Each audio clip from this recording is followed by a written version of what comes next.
Hello दोस्तों, walking dead का हमारा सफर सीजन 7 तक आ पहुंचा है। आप लोगों के प्यार और सपोर्ट के लिए बहुत बहुत धन्यवाद। आप लोगों से उम्मीद करती हूं कि आप लोग अपना प्यार इसी तरह बनाए रखेंगे। इस वीडियो में मैंने कवर किए हैं सीजन 7 के फर्स्ट 4 एपिसोड 1, 2, 3 एंड 4। एपिसोड की शुरुआत रिक से होती है, जो कि बहुत ज्यादा शॉक था। चारों ओर से सिसकने की आवाजें आ रही थी। नेगान रिक के ग्रुप के एक मेंबर को मार चुका था। नेगान के हाथों में लुसीला थी। नेगान अपने बैट को लुसीला बुलाया करता था। नेगान रिक के सामने था। रिक नेगान को कहता है कि वो उसे मार डालेगा। नेगान रिक की इस बात को हंसी में उड़ा देता है और उसे अपने राइट हैंड से इंट्रोड्यूस करवाता है। उसका राइट हैंड साइमन था। नेगान साइमन से रिक के पास से मिले हुए वेपन के बारे में पूछता है। साइमन नेगन को रिक की एक्स दे देता है। नेगन उस एक्स को ले लेता है और रिक को घसीटते हुए आरवी की ओर ले जाता है। नेगान जाते जाते अपने ग्रुप को इन्फॉर्म करता है कि अगर रिक नेगान के बिना लौटे तब उसके ग्रुप के सभी मेंबर्स को मार दिया जाए। नेगान आरवी के अंदर आकर डिनर टेबल के ऊपर एक्स को फंसा देता है और खुद ड्राइविंग सीट के ऊपर बैठ जाता है। नेगान की पीठ रिक की तरफ थी। नेगन रिक को अपने आप को मारने के लिए चैलेंज करता है। रिक एक्स उठाकर नेगन की ओर बढ़ता है।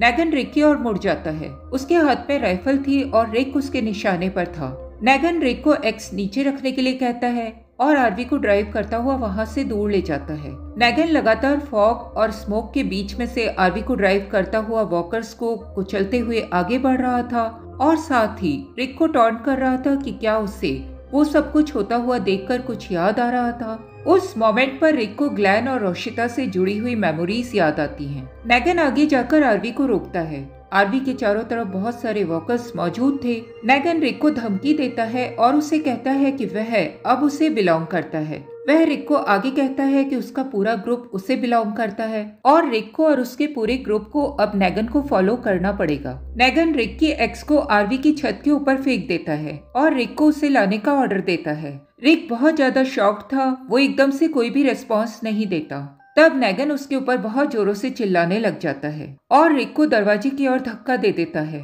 रिक उस मोमेंट पर साशा से जुड़ी हुई मेमोरीज को याद करता है। रिक बाहर आकर वॉकर्स का सामना करने लग जाता है। उस मोमेंट पर रिक को यूजीन, एरन, अब्राहम, मैगी और डेरिल से जुड़ी हुई मेमोरीज याद आती है। रिक तुरंत ही वॉकर से लड़ते हुए आरवी के ऊपर आ जाता है। वो देखता है कि नेगन ने आरवी को उस जगह पर जाकर रोका था जहां पर रिक और उसके पूरे ग्रुप को पहले लकड़ियों का बहुत बड़ा ब्लॉकेज मिला था।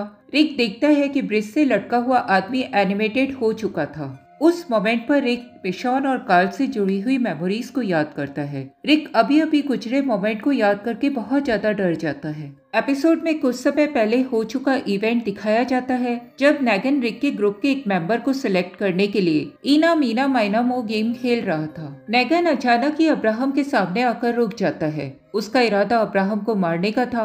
अब्राहम नेगन का इरादा समझ जाता है और एक आखिरी बार साशा की ओर देखता है। नेगन तुरंत ही ल्यूसिला से अब्राहम के हेड के ऊपर वार करता है। नेगन एक ही वार करके नहीं रुकता। वो लगातार अब्राहम के ऊपर वार करके उसे मार डालता है। रिक के ग्रुप के सभी मेंबर अब्राहम की स्थिति को देखकर रोने लग जाते हैं। नेगन रिक के ग्रुप के सभी मेंबर्स को अपनी ल्यूसिला की ओर देखने के लिए कहता है। नेगन रोशिता की हालत को देखता है और उसके पास जाकर पूछता है कि क्या वो और अब्राहम एक साथ थे।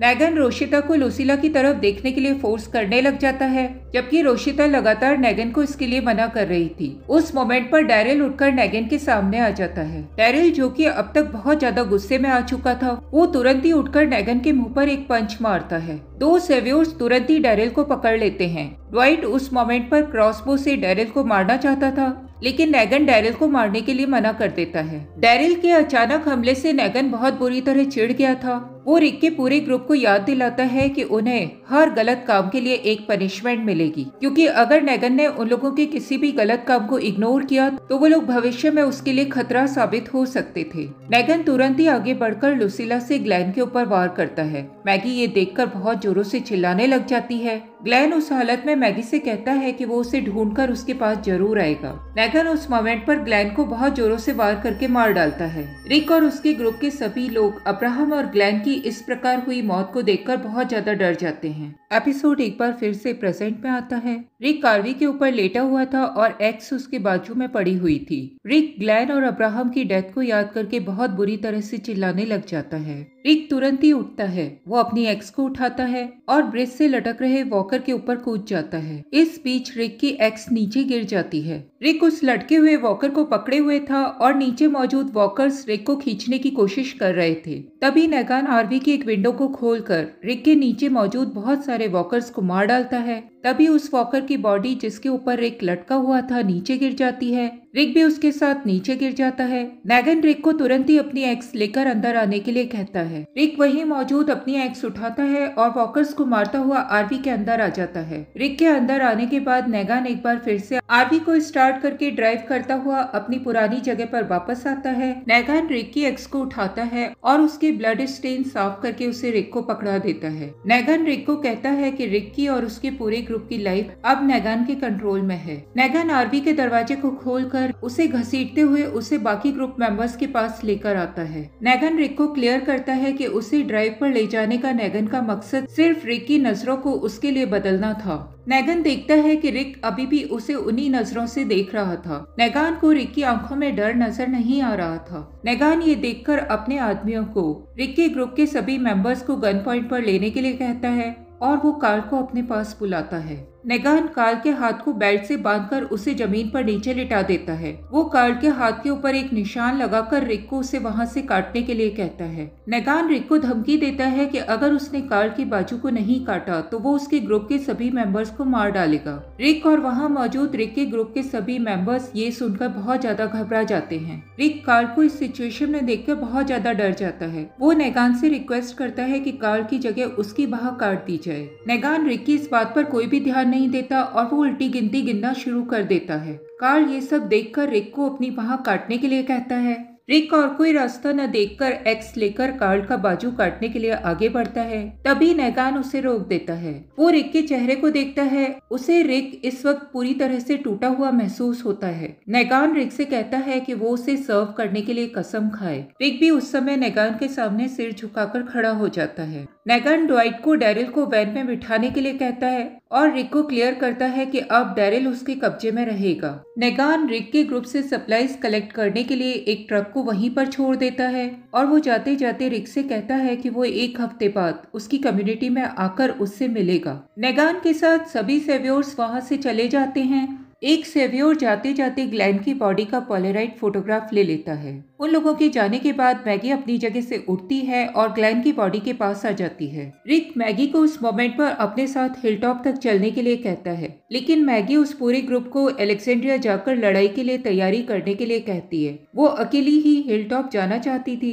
साशा हिलटॉप तक जाने के लिए मैगी का साथ देने के लिए तैयार हो जाती है। रिक मैगी को याद दिलाता है कि नेगन के पास डैरिल है और नेगन के पास एक बहुत बड़ी आर्मी है जिससे अलेक्जेंड्रिया के लोग कभी भी नहीं लड़ पाएंगे, क्योंकि वो नेगन के लोगों के सामने नंबर्स में बहुत कम है। मैगी ग्लैन की बॉडी को हिलटॉप तक ले जाना चाहती थी। वो इस बारे में रिक को बता देती है और कार्ल के गले लगकर रोने लग जाती है। इधर साशा रोशिता के पास आकर उसे बताती है कि वो अब्राहम की बॉडी को हिलटॉप लेकर जा रही है। साशा, रोशिता और यूजीन अब्राहम की बॉडी को वहाँ से हटाते हैं, जबकि कार्ल, रिक, मिशॉन और एरन ग्लैन की बॉडी को वहाँ से उठाते हैं। रिक को नेगन की कही हुई एक बात याद आती है जिसमें नेगन ने उससे कहा था कि क्या वो आने वाले अच्छे दिनों की कल्पना कर रहा था। रिक को अपनी इमेजिनेशन का वो सीन याद आ जाता है। रिक एक वॉकर को अपने पास आता देखकर अपनी एक्स को उठाता है, लेकिन फिर कुछ सोचकर रुक जाता है और आरवी के अंदर चला जाता है। रिक आरवी को ड्राइव करते हुए बैक मिरर से उस वॉकर को देखता है।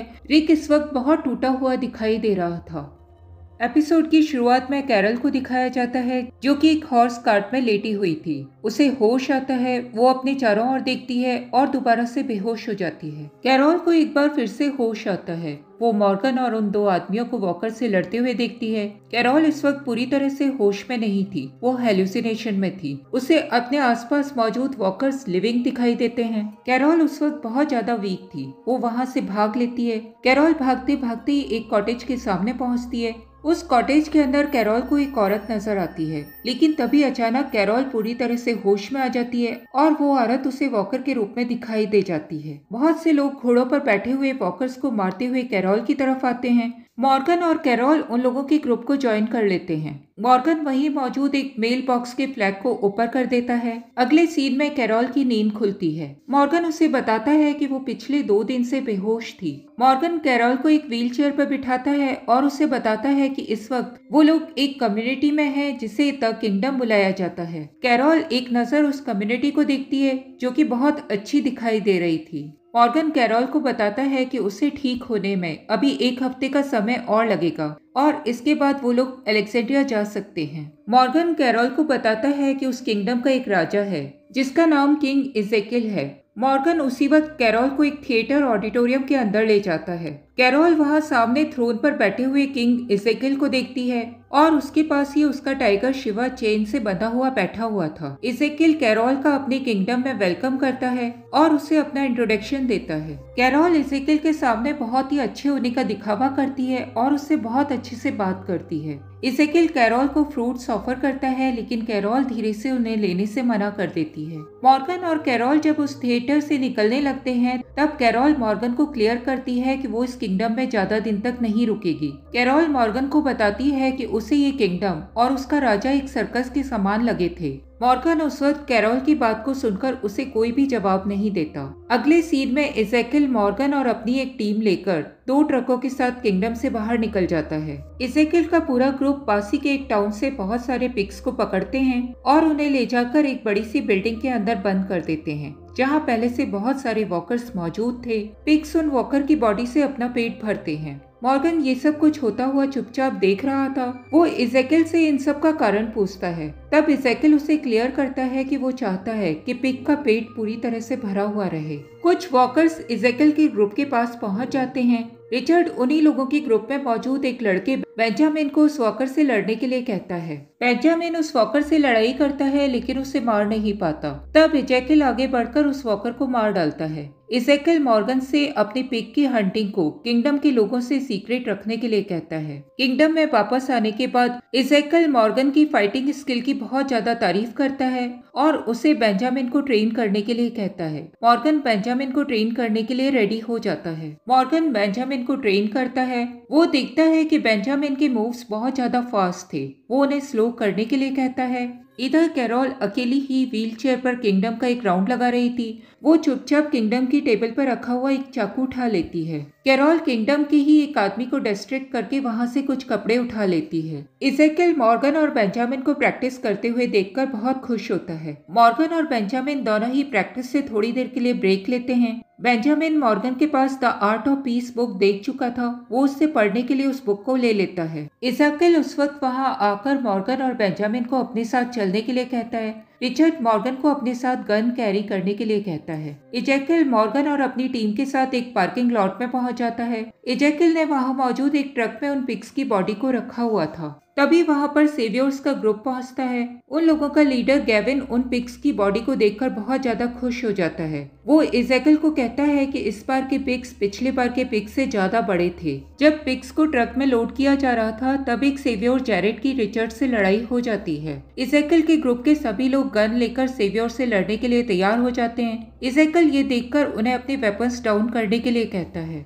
गेविन भी जैरेड को रिचर्ड से लड़ाई बंद करने के लिए कहता है। गेविन जाते जाते इज़ेकियल को याद दिलाता है कि अगले हफ्ते उन लोगों को इससे भी बड़ी सप्लाई की जरूरत है और वो उसे तैयार रखे। अगला सीन किंगडम के कैफेटेरिया का था जहाँ पर मॉर्गन बेंजामिन के साथ बैठा हुआ था। बेंजामिन मॉर्गन को बताता है कि उसके फादर इज़ेकियल के बहुत अच्छे दोस्त थे और वो वॉकर से लड़ाई करते हुए मारे गए थे। बेंजामिन मॉर्गन को किंगडम के लोगों से सेवियर से हुई डील को सीक्रेट रखने का कारण बताता है।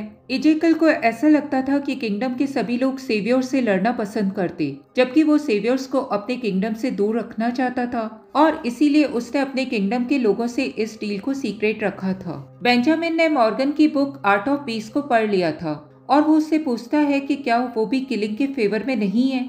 मॉर्गन बेंजामिन को क्लियर करता है कि सिचुएशंस आदमी के माइंडसेट को बदल देती हैं। मॉर्गन जब खाना लेकर कैरोल के कमरे में आता है तब उसे कैरोल वहां पर नहीं मिलती। कैरोल किंगडम को छोड़ने की पूरी तैयारी कर चुकी थी। वो फ्रूट्स लेने के लिए गार्डन के अंदर जाती है। तभी उसका सामना इज़ेकियल से होता है। कैरोल इजैकल को देखकर बहुत अच्छे से बात करने का दिखावा करती है। तब इजैकल कैरोल को क्लियर करता है कि वो उसके बनावटीपन को पहचान चुका है और जबकि उस वक्त वो अकेला है, तब कैरोल अपने इस बनावटीपन को दूर रखे। कैरोल इजैकल की इस बात को सुनकर अपने असली रूप में आ जाती है और उसे बहुत बड़ा जोक कहकर बुलाती है। इजैकल कैरोल को अकेला देखकर उसे अपने बारे में बताता है। इजैकल उसे बताता है कि वो किसी जमाने में एक जू कीपर था और शिवा उसके जू की एक मेंबर थी। एपोकैलिप्सी के बाद इजैकल अपनी फैमिली को खो चुका था और वो शिवा को लेकर उस प्लेस में आ गया था। इजैकल कैरोल को बताता है कि बहुत से लोगों ने उसे ज्वाइन कर लिया था। इजैकल वहाँ के लोगों की मेंटेलिटी के बारे में बताता है कि उन लोगों को एक लीडर चाहिए था और इजैकल उन लोगों को एक लीडर के रूप में बिल्कुल परफेक्ट लगा था। इजैकल क्योंकि बहुत सारे थिएटर्स में राजा का रोल प्ले कर चुका था, उसने वही रोल इस किंगडम में भी प्ले करना शुरू कर दिया था और वहाँ के लोगों के लिए वो एक राजा था। कैरोल इजैकल से बात करने के बाद भी किंगडम को छोड़ देती है। अगले दिन मॉर्गन कैरोल को ढूंढता हुआ सिमेट्री पहुंचता है। मॉर्गन उस मेल बॉक्स के फ्लैग को नीचे कर देता है। कैरोल उस कॉटेज के अंदर पहुंचती है और वहां मौजूद वॉकर को मार डालती है। कैरोल उस वॉकर को बाहर लाकर बरेट कर देती है। कैरोल फायरप्लेस में आकर आग जलाती है, तभी उसे बाहर डोर पर टॉक सुनाई देती है। कैरोल तुरंत ही जाकर दरवाजा खोलती है और उसे वहां पर इजैकल शिवा के साथ खड़ा हुआ नजर आता है। इजैकल कैरोल को एक पॉमग्रेनेट देता है और बताता है कि वो बहुत ही अच्छा था। कैरोल इजैकल को देखकर मुस्कुरा देती है। एपिसोड की शुरुआत में सेवियर कंपाउंड को दिखाया जाता है। ड्वाइट टीवी देखते हुए एयर हॉकी खेल रहा था और वहीं पर उसकी बनाई हुई कुछ वुडन फिगराइन रखी हुई थी।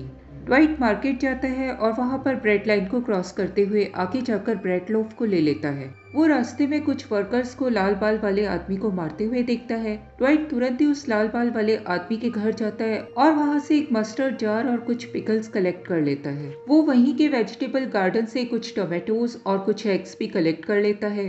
जब नेगन उन लोगों के पास से गुजरता है तो ड्वाइट सहित सभी वर्कर्स उसके सामने नील डाउन हो जाते हैं। ड्वाइट अपने लाए हुए सामान से एक बहुत ही रिच सैंडविच तैयार करता है और बिल्डिंग के बाहर आकर सामने बने वर्कर्स कंपाउंड को देखते हुए उसे खाता है। ड्वाइट इसके बाद डॉग फूड का यूज करके एक और सैंडविच तैयार करता है और उसे लेकर डैरिल के सेल तक आता है। डैरिल सेवियर्स के कंपाउंड के एक सेल में बंद था और पूरी तरह से नेकेड था। ड्वाइट उसे वो सैंडविच खाने के लिए देता है जिसे डैरिल तुरंत ही खा लेता है। ड्वाइट डैरिल को वो सैंडविच देता है और वहां से चला जाता है। डैरिल उस सैंडविच को खाने के बाद वहीं जमीन पर लेट जाता है। डैरिल को तभी बहुत जोर से म्यूजिक के बजने की आवाज सुनाई देती है। डैरिल उस म्यूजिक को सुनकर बहुत बुरी तरह से डर जाता है। डैरिल के चेहरे को देखकर ऐसा लगता था कि उसे म्यूजिक के थ्रू टॉर्चर किया जा रहा था और वो बहुत दिन से सो नहीं पा रहा था। एक दिन ड्वाइट डैरिल को कुछ कपड़े पहनने के लिए देता है और उसे लेकर डॉक्टर कार्सन के पास जाता है। शैरी उस वक्त डॉक्टर कार्सन के कैबिन में मौजूद थी। वो डैरिल को देखकर पहचान जाती है और उससे बात करने के लिए उसके पास आती है, लेकिन ड्वाइट उसे डैरिल से बात करने से मना कर देता है। शैरी ड्वाइट को बताती है कि उसका प्रेगनेंसी टेस्ट इस बार भी नेगेटिव आया था। ड्वाइट उसकी बात का कोई जवाब नहीं देता और डॉक्टर कार्सन से डैरिल को एग्जामिन करने के लिए कहता है।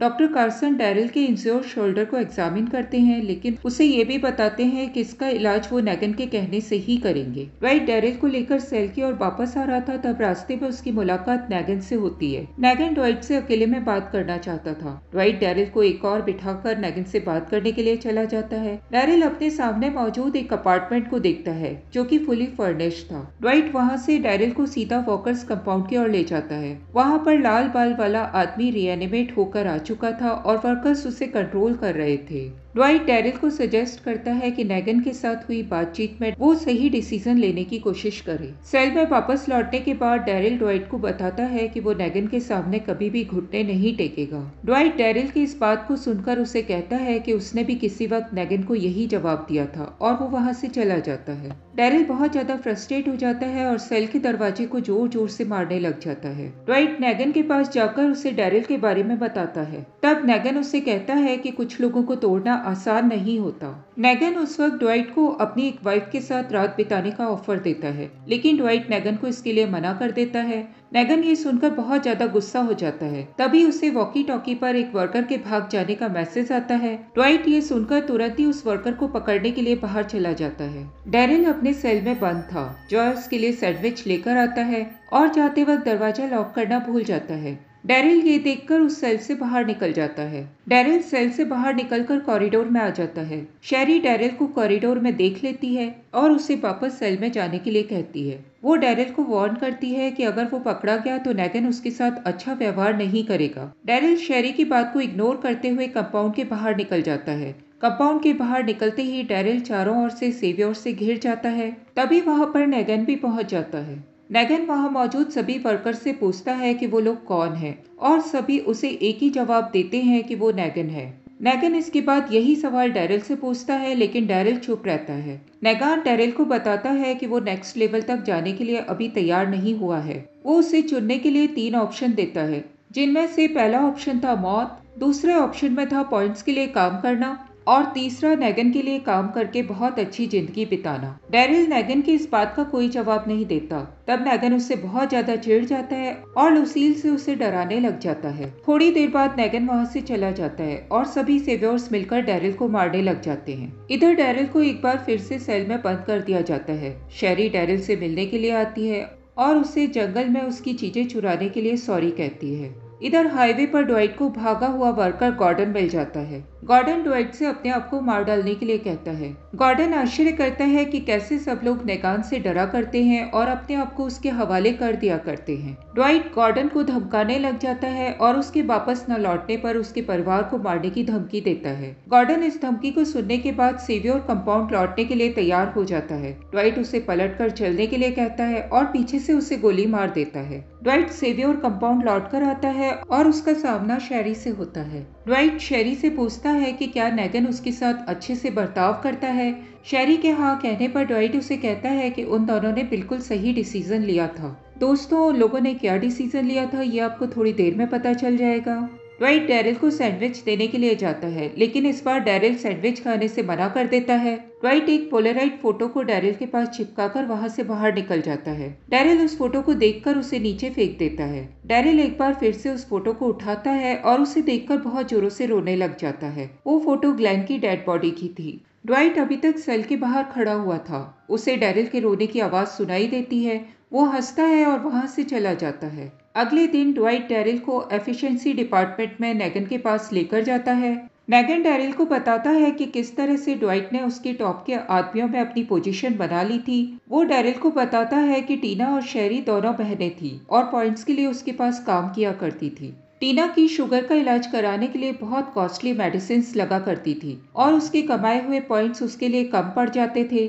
नेगन ने इसके लिए टीना को अपने से शादी करने के लिए कहा था, लेकिन एक दिन टीना, शेरी और ड्वाइट वहां से मेडिसिन लेकर भाग गए थे। टीना की डेथ के बाद ड्वाइट और शेरी नेगन के पास वापस लौट कर आए थे और उन लोगों ने नेगन से माफी मांगी थी। ड्वाइट की जिंदगी बचाने के लिए शेरी नेगन से शादी करने के लिए तैयार हो गई थी, लेकिन नेगन क्योंकि हर किसी की गलती की सजा दिया करता था, उसने ड्वाइट के चेहरे को आयरन से जला दिया था। और उस दिन के बाद से ड्वाइट नेगान के लिए इतना ज्यादा फेथफुल हो गया था कि वो उसके टॉप के आदमियों में शामिल हो गया था। नेगान डैरिल को कहता है कि वो भी उसके टॉप के आदमियों में शामिल हो सकता था और उसे खुद का अपार्टमेंट भी मिल सकता था, लेकिन इसके लिए उसे बस नेगन के एक सिंपल से क्वेश्चन का जवाब देना होगा कि वह कौन है। डैरिल नेगन के इस सवाल का जवाब अपना नाम कहकर ही देता है। नेगान डैरिल के मुंह से ये सुनकर चिढ़ जाता है और उसे वापस सेल के अंदर बंद करने का ऑर्डर देता है। ड्वाइट डैरिल को सेल में बंद करने जाता है और उसके ऊपर अपनी जिंदगी बर्बाद करने के लिए बहुत ज्यादा चिल्लाता है।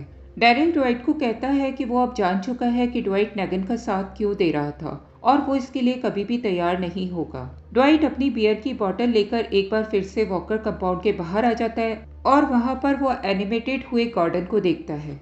एपिसोड की शुरुआत में मिशॉन और रिक को दिखाया जाता है जो कि सो रहे थे। मिशॉन एकाएक उठती है, फायरप्लेस से अपनी राइफल निकाल के घर के बाहर निकल जाती है। रिक उसे इस तरह चुपचाप जाते हुए देखता है। मिशॉन वहां से निकलकर एक फील्ड में जाती है और एक पुरानी गाड़ी के ऊपर बैठकर चारों ओर देखने लग जाती है। रोशिता और स्पेंसर सप्लाई रन पर जाने के लिए गाड़ी में बैठकर अलेक्जेंड्रिया के गेट तक पहुंच जाते हैं। वो लोग यूजीन को अलेक्जेंड्रिया का दरवाजा खोलने के लिए कहते हैं। यूजीन उस वक्त सेवियर्स के लिए एक ऑडियो सिस्टम रिपेयर कर रहा था। वो उठकर दरवाजा खोलने से मना कर देता है। तभी नेगन अलेक्जेंड्रिया के गेट पर अपने बहुत सारे सेवियर्स के साथ पहुंच जाता है। स्पेंसर क्योंकि नेगन को नहीं पहचानता था, वो गेट खोलने से मना कर देता है। तभी वहां पर रिक आता है और वो तुरंत ही अलेक्जेंड्रिया का दरवाजा खोलकर नेगन को अंदर बुला लेता है। रिक सेवियर्स के उस ग्रुप में मौजूद डैरिल को देखता है। उसे उस वक्त डैरिल बहुत ज्यादा थका और बेबस नजर आ रहा था। रिक डैरिल से बात करने के लिए उसकी ओर बढ़ता है, लेकिन नेगान डैरिल से किसी को भी बात करने के लिए मना कर देता है। नेगन अपनी ल्यूसील रिक को थमा देता है। रिक नेगन को बताता है कि उसने आधी सप्लाईज पहले ही नेगान के लिए अलग करके रख दी थी। नेगान रिक को क्लियर करता है कि उसकी रिक के साथ किसी भी हाफ डील के बारे में बात नहीं हुई थी और वो जो भी चाहे अलेक्जेंड्रिया से ले सकता था।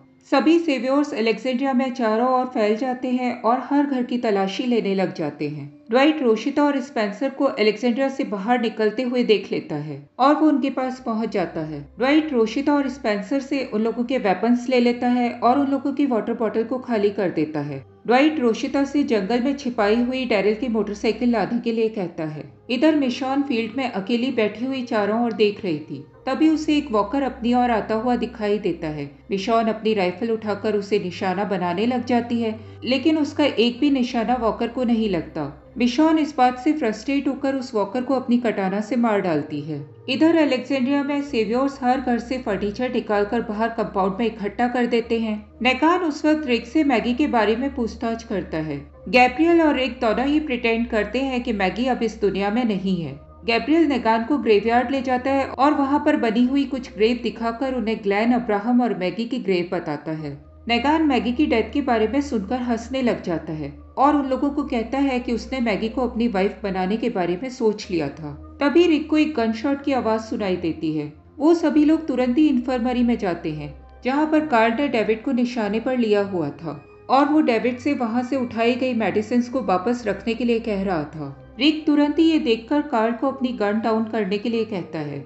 नेगन कार्ल को इस तरह से देखकर उससे इम्प्रेस्ड हो जाता है और उसे धमकाने लग जाता है कि अगर उसने गन डाउन नहीं की तो वो उसके बहुत सारे आदमियों को मार डालेगा। नेगान कार्ल के हाथ में मौजूद सेवियर की गन देख लेता है और रिक से अलेक्जेंड्रिया में मौजूद सभी गन्स को उसे सौंप देने के लिए कहता है। सेवियर्स का एक ग्रुप आर्मरी में ओलिविया के पास वेपन्स कलेक्ट करने के लिए चला जाता है। नेगान के पूछने पर रिक उसे बताता है कि अलेक्जेंड्रिया की सारी वेपन्स वहां की आर्मरी में रहा करती है। नेगान अलेक्जेंड्रिया के राशन को देख चुका था। वो रिक को कहता है कि उन लोगों ने उसके राशन को हाथ भी नहीं लगाया है, ताकि रिक और उसके सभी लोग भूख से ना मरे और नेगान के रूल्स को फॉलो करने के लिए हमेशा तैयार रहें। वो इसके लिए रिक को अपने आप को थैंक्स कहने के लिए कहता है, लेकिन रिक उसे थैंक्स बोलने से मना कर देता है। इधर जंगल में रोशिता और स्पेंसर को डैरिल की छिपाई हुई मोटरसाइकिल मिल जाती है। स्पेंसर उस मोटरसाइकिल को वैन में लोड करने लग जाता है और रोशिता जंगल में कुछ देखकर उस ओर चली जाती है। अलेक्जेंड्रिया में एरेट ओलिविया के रजिस्टर को चेक कर चुका था।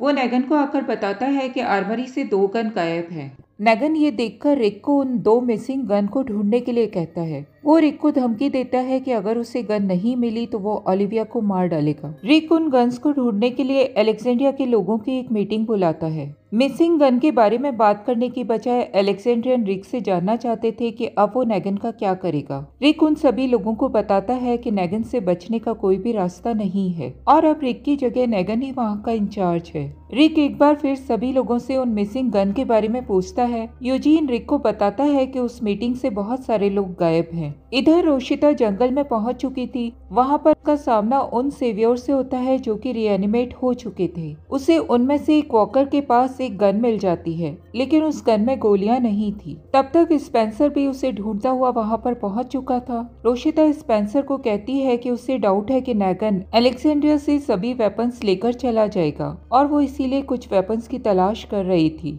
क्योंकि वो अपनी जिंदगी इस तरह से नहीं जीना चाहती थी। इधर रिक, गैब्रियल और एरन तीनों ही स्पेंसर के घर में पहुंचकर उन मिसिंग गन को ढूंढ रहे थे। रिक को स्पेंसर के घर में मिसिंग गन मिल जाती है, जो कि स्पेंसर ने एयर वेंट में छिपाकर रखी हुई थी। स्पेंसर के घर में मिसिंग गन के साथ साथ रिक को बहुत सारा खाना और लिकर की कई बॉटल्स भी मिलती हैं। इधर कंपाउंड में डेविड का सामना एनिट से होता है। वो एनिट को धमकाने लग जाता है और एनिट किसी तरह से उससे पीछा छुड़ाकर चली जाती है। रिक उन दोनों गन्स को लाकर नेगन को सौंप देता है। रोशिता और स्पेंसर भी डैरिल की मोटरसाइकिल लेकर अलेक्जेंड्रिया के कंपाउंड में लौट आते हैं। नेगन अपने ग्रुप के सभी लोगों को अलेक्जेंड्रिया के गेट पर इकट्ठा करता है। सेवियर छोटे छोटे ग्रुप्स बनाकर वहाँ से निकलने लग जाते हैं। रिक एक टूटे हुए घर में मिशॉन को देख लेता है, जो कि इन लोगों के ग्रुप की ओर ही देख रही थी। रिक नेगान से परमिशन लेकर मिशॉन से मिलने के लिए जाता है। रिक मिशॉन से जाकर कहता है कि वो जानता है कि मिशॉन प्रैक्टिस करने के लिए फील्ड में जाया करती है और वो मिशॉन से उस राइफल को नेगान को देने के लिए कहता है। मिशॉन के मना करने पर रिक उसे समझाता है कि अगर किसी भी अलेक्जेंड्रियन के पास